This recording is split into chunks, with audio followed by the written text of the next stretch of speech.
Mummy तू आज काय बनवणार आहे? झणझणीत मटण मसाला. झणझणीत मटन मसाला नको, मग माझ्यासाठी अरणी भात कर. ठीक आहे, अरुणी भात करते. टेस्ट इंद्रायणी तांदळाचा.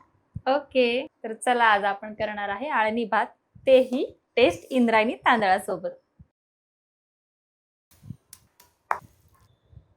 तेल टाकूया, खडे मसाले टाकूया, मीठ, गरम पाणी टाकूया.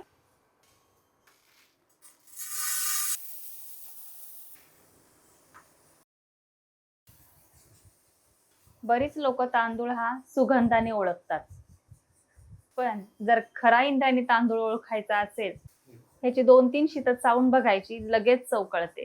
2 वाटी तांदळासाठी 6 वाट्या पाणी टाकायचं.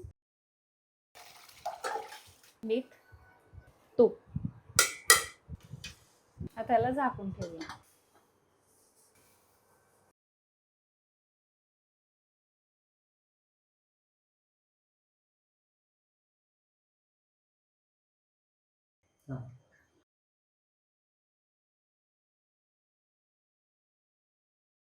टेस्ट इंद्रायणी, जसं नाव तशी चव.